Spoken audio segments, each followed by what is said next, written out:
আজি আমি এই ব্লাউজটো কাটিং কৰিম। এই ব্লাউজটো এটা 40 সাইজৰ ব্লাউজ হয়। 40 সাইজৰ ডাবল প্লেট কাটৰি ব্লাউজ বা ব্ৰাকাটৰ ব্লাউজ এটা কেনেকুৱাকৈ কাটিং কৰে হেতুৱে চাই লওঁ হওক।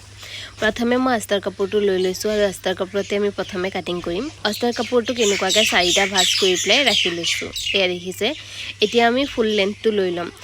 ব্লাউজটোৰ ফাইনেল জোখটো হ'ব 15, তাৰ বাবে 2 ইঞ্চ অভাৰ লৈ পেলাই মই এনেকুৱাকৈ 17ত এটা চিন দি লৈছো। শোল্ডাৰৰ বাবে 6.5 ইঞ্চত এনেকুৱাকৈ চিন এটা দি পেলাই আঁচডাল দি পেলাই ধুনীয়াকৈ মিলাই লৈছোঁ। এতিয়া এইখিনি পৰাই মই তলৰ ফালে দি এনেকুৱাকৈ 6.5 ইঞ্চ আৰু মূলৰ বাবে চিন এটা দি ল'ম। এতিয়া এইখিনিত আমি 10 ইঞ্চৰ এটা জোখ ল'ম। যিহেতু 40 সাইজৰ ব্লাউজ হয় তাৰ বাবে 40ক 4 ভাগ কৰি পেলাই 10 ইঞ্চ পাম আৰু লগতে 2 ইঞ্চ মাৰ্জিঙৰ বাবে লৈ ল'ম।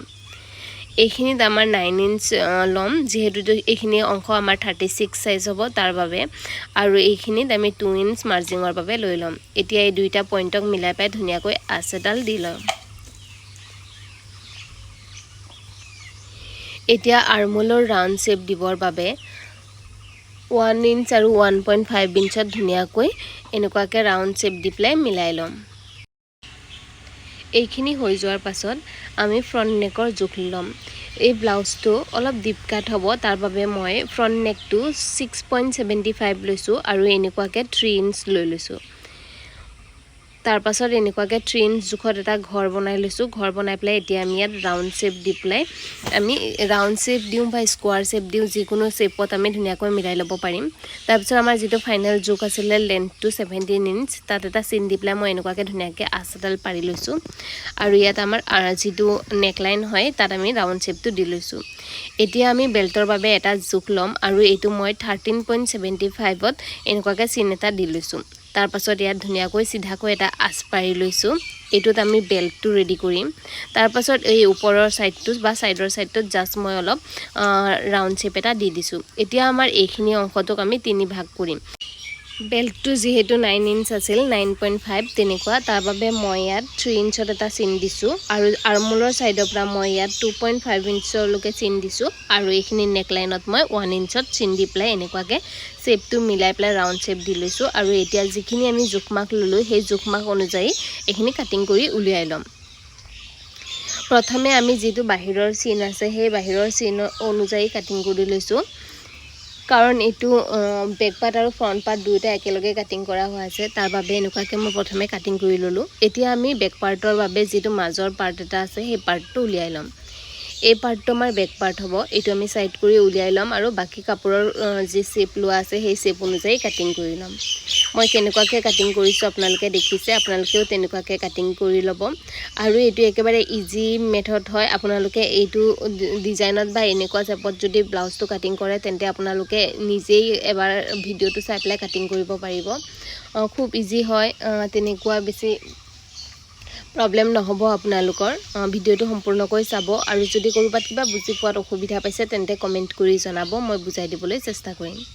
এতিয়া আমাৰ যিটো আৰ্মহোলৰ 1/2 ইঞ্চ অভাৰ আছিল সেইখিনি আমি কাটিং কৰি উলিয়াই ল'লোঁ। আমাক ফ্ৰণ্ট পাৰ্টৰ বাবে 1/2 ইঞ্চ অভাৰটো নালাগে, আমাক বেক পাৰ্টৰ বাবেহে 1/2 ইঞ্চ অভাৰটো লাগে। তাৰ বাবে আমি ফ্ৰণ্ট পাৰ্টৰ পৰা সেই 1/2 ইঞ্চটো কাটিং কৰি উলিয়াই লৈছোঁ আৰ্মহোলৰ পৰা।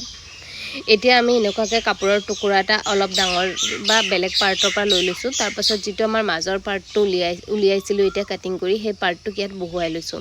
তাৰ পাছত ওপৰৰ এই ছাইডৰ অংশত 1/2 ইঞ্চ 0.5 ইঞ্চ দুয়ো ছাইডে এনেকুৱাকৈ বঢ়াই লৈছোঁ আৰু যিটো শ্বেপত কাপোৰৰ টুকুৰাটো আছে তেনেকুৱাকৈ আমি বহুৱাই লৈছোঁ। তাৰ পাছত এই ছাইডৰ পৰা 1 ইঞ্চ আৰু এইফালৰ এই ছাইডৰ পৰাও 1 ইঞ্চ এনেকুৱাকৈ বঢ়াই লৈছোঁ। এতিয়া আমি তলফালে এনেকুৱাকৈ 2 ইঞ্চ বঢ়াই ল'ম দুয়োটা ছাইডে। এতিয়া এই আঁচ দুইডাল ধুনীয়াকৈ মিলাই ল'ম। এই পাৰ্টটোক অলপ ডাঙৰকৈ কাটিং কৰি ল'ব লাগে, তাৰ বাবে আমি এইখিনি কৰি আছোঁ। আপোনালোকেও এনেকুৱাকৈ কৰি ল'ব। এতিয়া আমি যিখিনি জোখমাখ লৈছিলোঁ সেই জোখ অনুযায়ী এনেকুৱাকৈ জাষ্ট ৰাউণ্ড শ্বেপ দি পেলাই এইখিনি মিলাই লৈছোঁ। এতিয়া যিহেতু আমি তলৰ অংশটো 2 ইঞ্চ বঢ়াই লৈছিলোঁ, তাৰ বাবে মাজৰ অংশত এনেকুৱাকৈ আমি 1.5 ইঞ্চৰ এটা চিন দি ল'ম। এয়া দেখিছে। আৰু এই ছাইডেও আমি 1.5 ইঞ্চৰ গেপ এটা দি পেলাই চিন দি ল'ম। এতিয়া আমি যি দুটা চিন দিলোঁ সেই চিন দুটাৰ ওপৰত আমি এনেকুৱাকৈ ক্ৰিছ ক্ৰছকৈ আঁচ এডাল পাৰি ল'ম। এতিয়া আমাৰ ফ্ৰণ্ট পাৰ্টৰ যিমান জোখমাক আছিলে সেইখিনি কমপ্লিট হৈ গ'ল এই শেপটোত আমি যেনেকুৱাকৈ জোখমাকখিনি লৈছোঁ তেনেকুৱাকৈ জাষ্ট আমি কাটিং কৰি ল'ম এইখিনি কাটিং কৰি লোৱাৰ পাছত আমাৰ ফ্ৰণ্ট পাৰ্টটো কমপ্লিট হৈ যাব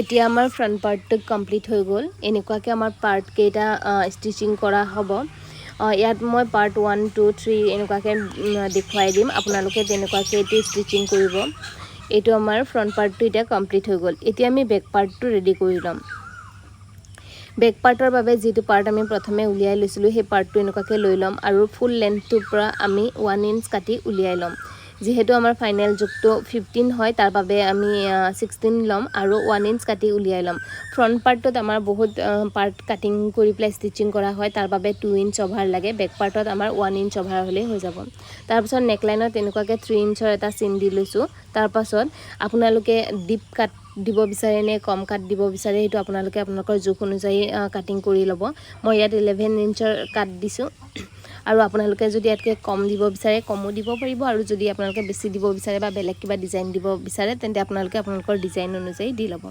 মই ইয়াত জাষ্ট ৰাউণ্ড শেপ এটা দি পেলাই কাটিং কৰি লৈছোঁ আপোনালোকে আপোনালোকৰ ডিজাইন অনুযায়ী কাটিং কৰি